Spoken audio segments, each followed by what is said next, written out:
Breaking news mga kababayan, Sandro Marcos humarap na po sa ICI. Ito po yung unang pagkakataon na ininbita ng ICI para po sa investigasyon sa anomalya ng flood control. Mga kababayan, panoorin po natin sabay-sabay ito. At ipapaliwanag natin mamaya, sabi kasi sa komento, parang may mali.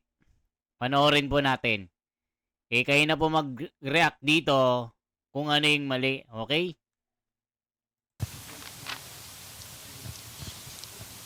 Sir, will you please raise your right hand and put your left hand on the Bible? Do you swear to tell the truth, the whole truth, and nothing but the truth before this honorable commission? I do. Will you please state your name, address, and other personal circumstances? My name is Ferdinand Alexander Araneta Marcos, address 41 Nara Street, South Forbes, and I'm currently the First District Representative of Ilocos Norte. Witness now is under oath and ready to testify, Your Honors. Witness may now put down their hand. Sir, the Commission notes that you have sworn to tell the truth, the whole truth, and nothing but the truth in this proceeding. And therefore, please note that this hearing will be recorded both on audio and video. By proceeding, you understand that anything and everything that you say here can and could be used as evidence by this Commission in the pursuit of its functions under Executive Order 94, which includes the use of the recording, transcript, affidavits, and document in this hearing as evidence in any court or legal proceeding. Do you consent to the recording? Yes, sir, I do consent to the recording. Do you also consent that we live stream this hearing or subsequently air it on a later date on television and other forms of mass media, including social media, in accordance with the ICI live streaming guidelines? With regards to that, sir, I'd like to defer to my counsel. O, tignan nyo. Ayaw. For the record, good counsel, can you please state your name and Nako your po. position? Ito na.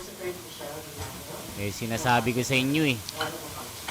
Good counsel, may I ask for the grounds why you request for an executive session?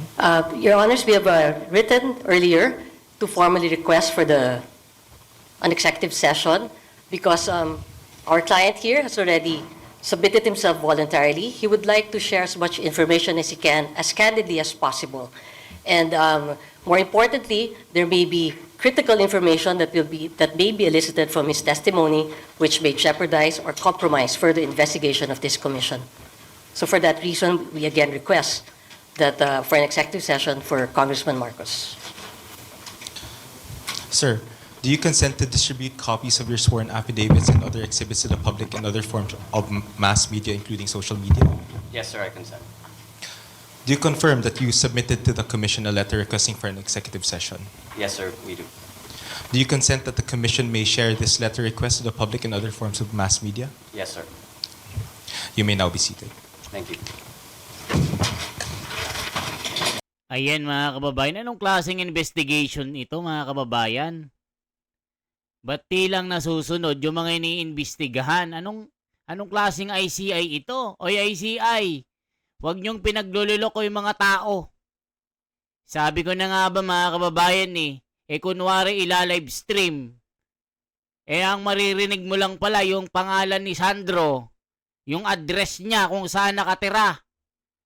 Mga kababayan, anong klaseng ICI ito? Ayan ICI grants Representative Sandro Marcos request of executive session. Mga kababayan, anong klaseng investigation ito? Nako mga kababayan, pinaglololoko tayo ng ICI na ito. Akala ko ba transparency for accountability? Nako mga kababayan, manggigigil kayo dito. Akala ko ba ila-live stream nyo? Ang ini-live stream nyo itong nag-introduce lang ng pangalan kung saan nakatira. Mga kababayan, ICI, ginagawang tarantado mga Pilipino. Ginagawang bobo na naman ng mga Pilipino.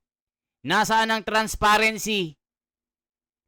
Nako mga kababayan, may kalokohan na naman na kabulastugan ng ICI na ito.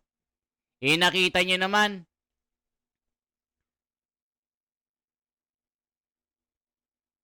Mga kababayan, mag-comment kayo. Malay natin kung anong pinag-iusapan nila.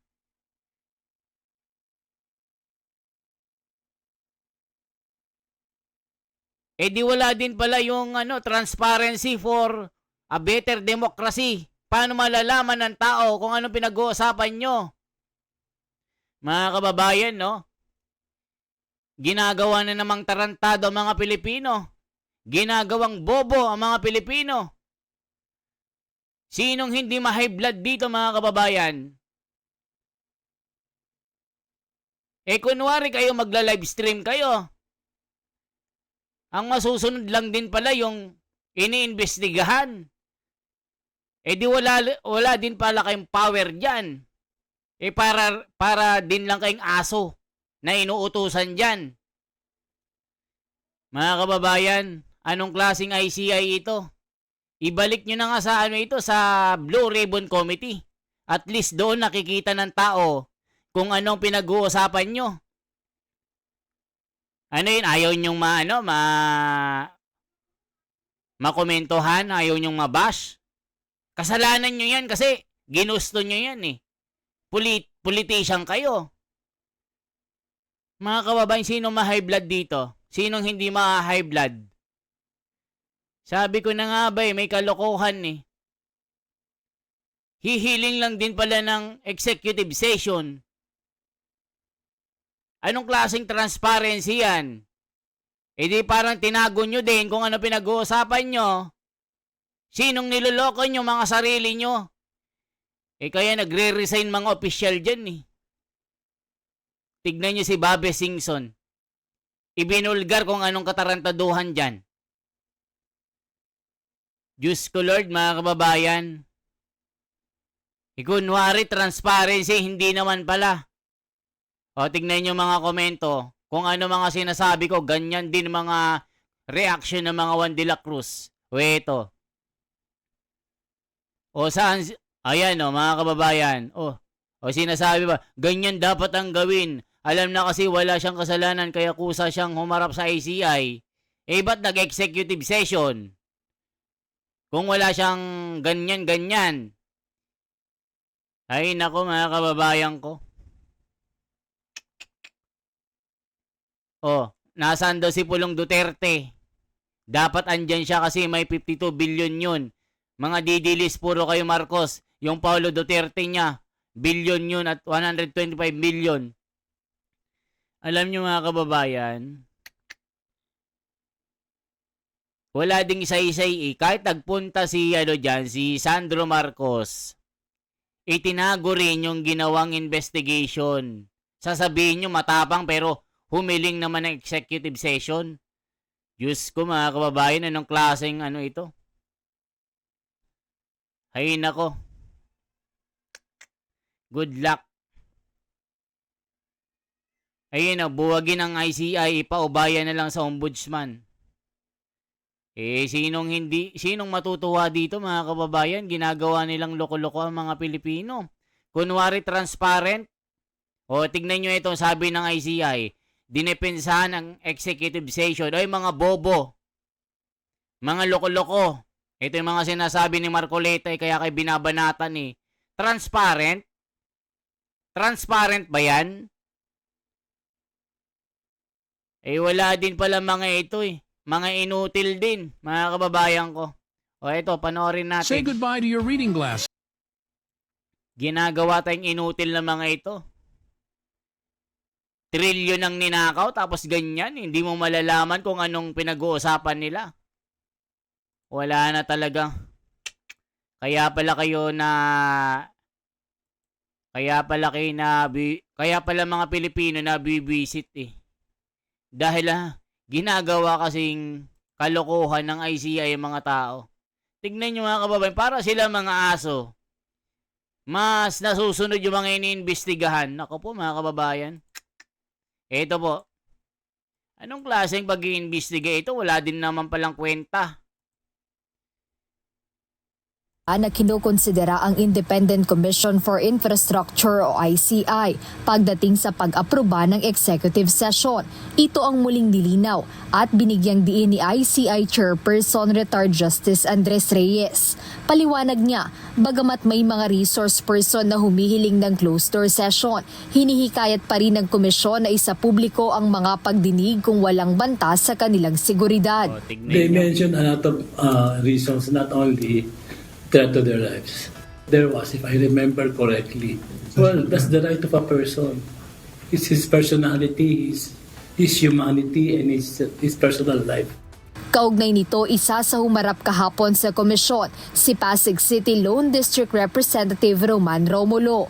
Ayon sa kongresista, voluntaryo ang kanyang pagpunta upang linisin ang kanyang pangalan at reputasyon matapos maidawit sa kontrobersyal na flood control projects at matapos din umanong magamit sa hindi wasto ang Immigration Lookout Bulletin Order o ILBO kung saan kasama ang kanyang pangalan.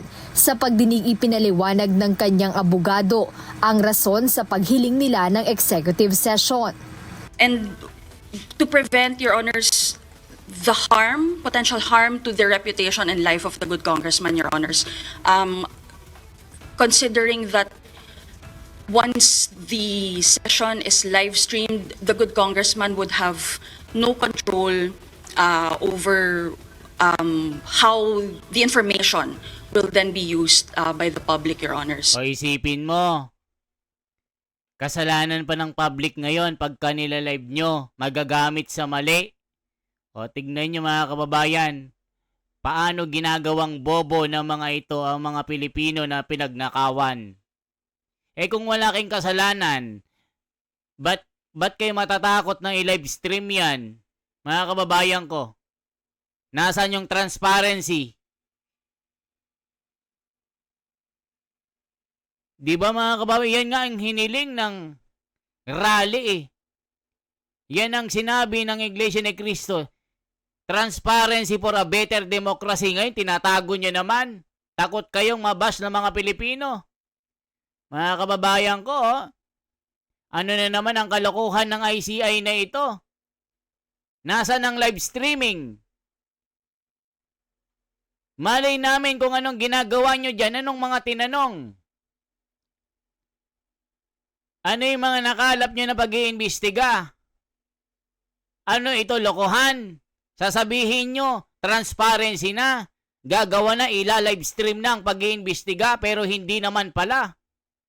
Mga kababayan, sinong hindi mahiblad sa inyo? And on these grounds, Your Honors, we would like to request for an executive session. Samantala, humarap din sa ICI si Bulacan 1st District Representative Danilo Domingo na gaya ni Representative Romulo ay humiling din ng isang closed-door hearing. The hearings today, if live streamed, could cause undue pressure and influence on the pending investigations and pending cases involving the 1st District Jury Rig Office of Bulacan. For these reasons, Your Honors, we humbly request that we conduct an executive session for this hearing. O isipin nyo, puro executive session o ICI. Wala ba kayong kapangyarihan para kayong magdikta ng gagawing investigation? Ang nagdidikta yung mga akusado. Eh kung wala kayong kasalanan, ba't kayo matatakot? Baka daw ma-misinterpret na naman ng publiko at magamit ito sa maling paghuhusga. O mga kababayan, saan kayo nakakita ng ICI na ganito? Tapos pinapaasa yung mga Pilipino. Gagawin ng transparency for better democracy. Wala naman pala. Diyos ko mga kababayan ko. Tigil nyo na yan. Walang transparency mga ungas. O kita nyo. Mga bobo, mga animal. Sabi ni Narciso Subarjaga. O. Eh wala naman palang transparency, pinaglololoko nyo mga Pilipino. Sinabi nyo, kami, magla-live stream na kami. Mga kababayan ko, ito na ang live streaming. Pero ngayon wala pala. Ay mga loko-loko, ginagawang bobo, ginagawang inutil mga Pilipino, ay ICI, itigil nyo na yan. Walang mahihita sa inyo. Walang mapapala mga Pilipino. Pakitang tao lang pala itong ginagawa niyong pag-iimbestiga. Wala naman palang kayong kontrol sa mga tao na iniimbestigahan nyo. Itigil nyo na. Nakakabwisit kayo, sabi ni Telma Rosete ng saan ito? Iloilo. Mga bwisit, sabi niya. Sinong hindi mabibwisit sa inyo? Nako po mga kababayan. Parehong naaprubahan ng komisyon ang request ng dalawang kongresista, kaya agad nang pinutol ang live feed ng pagdinig bago pa magsimula ang mismong proceedings. Jed Neresina. Nakita nyo? Dinidiktahan kayo ng mga tao, dinidiktahan kayo ng mga ini-interview nyo, wala kayong kapangyarihan, walang transparency. Mga inutil o inutil ba kayo? Sabihin nyo nga sa amin. Sabihin nyo, ICI inutil. Independent, inutil. Commission for the Infrastructure. Ayan, dapat ang sa inyo. Independent, inutil kami. Commission for Infrastructure. Nako mga kababayan, gawain ng manloloko ito. Gawain ng mga abusado, gawain ng mga Judas, Hestas, Barabas. Wala namang palang transparency na mga kupal na mga ito. Sabi na nga ba manloloko kayo. Sinong hindi mabibisit sa inyo? Ginagawa niyong loko-loko mga Pilipino. Tignan nga natin si Singson. Addresses speculation over his resignation from ICI. Ba't nag-resign ito?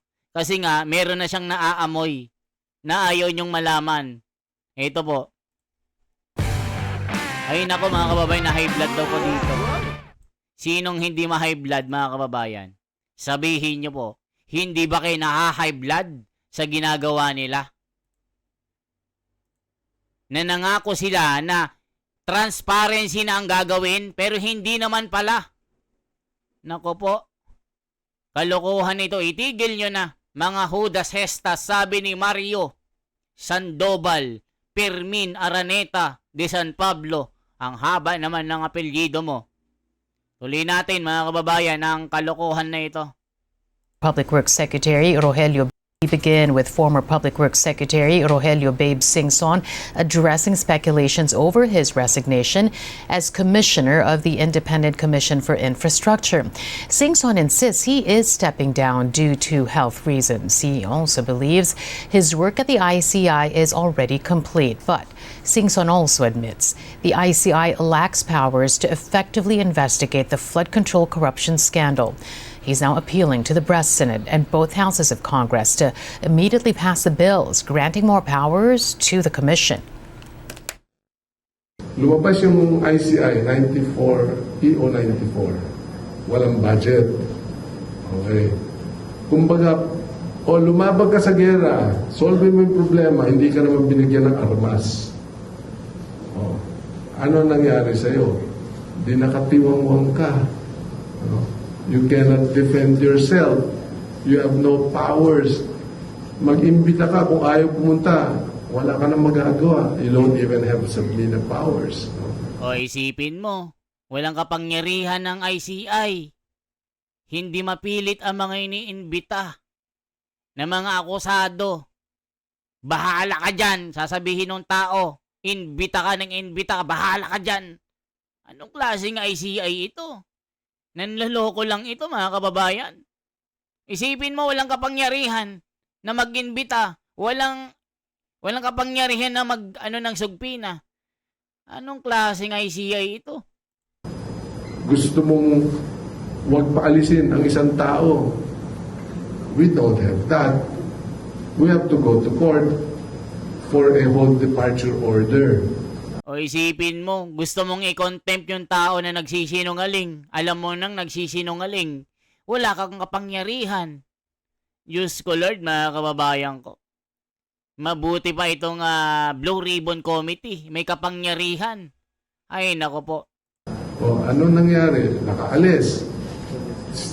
Sisisihin pa kami doon. Di punching bag ka na naman. O, isipin mo, ikaw pa may kasalanan.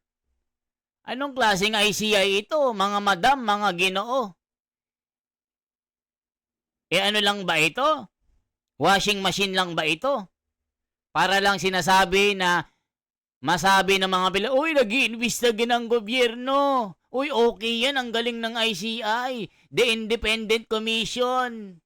Wala namang kapangyarihan. Diyos ko, Lord, anong klase ito? Manggigigil ka sa mga ito eh. Ba't hindi nyo pinigilan? Wala na kaming power to stop that guy from leaving. Nako po. We were absorbing a lot of the flack for something that we have no power to do. Pakulong nyo yan, yung kurakot. Wala naman kaming power na magpakulong. O isipin nyo, yun na lang oh. Gusto mong i-live stream yung pag-iimbestiga. Wala kang kapangyarihan. ICI. Anong klaseng pangbababoy ito? Anong klaseng katangahan ito? Gusto mong i-live stream, ayaw ng akusado. Baka daw mabash sila. Anong klase ito, Auntie Claire? Ano ba naman ito? Akala ba namin transparency for a better democracy and accountability? Yun lang pala, guni-guni. Lumayas na nga kayo dyan, nakakabwisit kayo. Pinaglololoko nyo mga tao. Sabi nyo nung nakaraan, transparency na. Uy, hindi naman pala. Anong klaseng ICI ito? Lumayas na nga kayo dyan, sayang mga pinapasahod sa inyo. Pera ng bayan ang pinangpopondo dyan para mag-imbestiga. Wala namang nakikita at napapala ang taong bayan. Anong klase kayo, ICI? Nakakasakit kayo ng damdamin. O di, sino sinisi? ICI. Ang bagal nyo. You must be protecting the big fish. You must be protecting somebody. Ano pa bang sasabihin ng mga tao? Protector kayo. Kunwari ang ginagawa nyo. Tignan nyo si Sandro Marcos, kunwari pumunta doon. Ni-live stream yung I am Sandro Marcos, Alexander Araneta Marcos, live in Forbes Park, 1, 2, 3, 4, 5, 10, 99.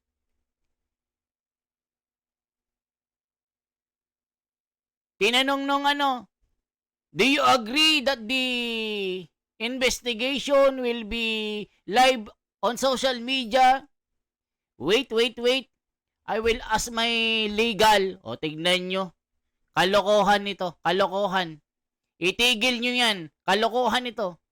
So binato ng lahat sa ICI. That's why I am appealing to members of Congress, both the House and the Senate, ipasa nyo na yung IPC, or Independent People's Commission at the Senate level, and the ICAIC, which is at the lower house version. O yan mga kababayan, anong masasabi nyo? Kayo nga humusga sa mga taong ito. Bakit walang kapangyarihan ang ICI na magpakulong, magpa-imbestiga, magpasugpina? Para kay mga aso talaga dyan eh. Diyos ko Lord, sinabi lang ng akusado, ayaw kong magpa-imbestiga ng live. Baka mabash ako. Magamit na naman ng public scrutiny. Ayaw namin ng ganyan. At tignan mo, nasusunod yung iniimbestigahan. Isipin nyo, trilyon ang pinag-uusapan dito, tas ganyan ang gagawin nyong serbisyo. Ganyan ang ipapakita nyo. Ganyan ang trabaho nyo. Mga inutil kayo. Mga inutil. Sobrang inutil nyo. Lumayas na kayo dyan. Sayang lang ang pera na ginagasto dyan. Pera na naman ng taong bayan. Galing na naman sa taxpayer yan. Galing sa amin na nagtratrabaho. Mga wala kayong kwenta. Sabi ni Sabas Galotera ng Purok 1 ng San Miguel, Aurora, Quezon City. Tignan nyo, mga kababayan, sinong hindi ma-high blood sa inyo? Tapos sasabihin nyo, duwag si Pulong Duterte. Kaya pala, hindi pumunta yung tao kasi nga, itong ICI, aso. Tapos sasabihin nyo, duwag. Matapang si Sandro. Kung matapang, ba't hindi ni-live ito? Sinong niloloko nyo? Pag loyalista, tanga eh. Tanga-tangahan. Niloloko na ng harap-harapan, loyal pa din. Parang magjowa, nakita na niloloko. Harap-harapan na niloloko ng jowa. Harap-harapan na niloloko ng asawa. Nakapatong na. Abay, loyal pa din.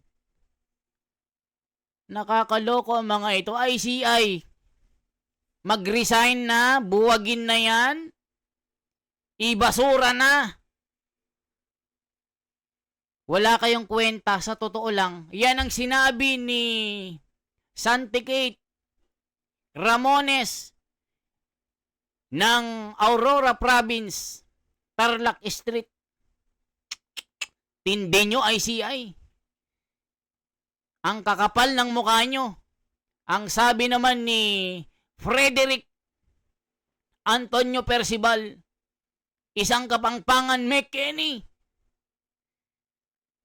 Nako, mga kababayan ko, ma-high blood kayo. Kayo naman ang maghusga. Kayo naman ang magkomento. Mga kababayan ko abroad na nakakapanood nito, anong masasabi nyo? Di ba mga kupal ang mga ito na ginagawang inutil ang mga Pilipino? Comment nyo, mga kababayan. Hindi ba kayo nabibisit? Hindi ba kayo na-high blood sa ginagawa nila? Transparency for a better democracy. Nasaan ang transparency and accountability? Mga kababayan, rek kayo. Mabuhay. Kung anong nararamdaman nyo, ganon din ang nararamdaman ko. Buong Pilipinas naghahanap ng katarungan at kasagutan. Transparency and for a better democracy. High blood ang inabot ng mga Pilipino sa ICI na ito. Nakakabwisit. Salamat po. Isang like, isang share po, isang subscribe. Ako si The Wonders Philippines. Mabuhay po.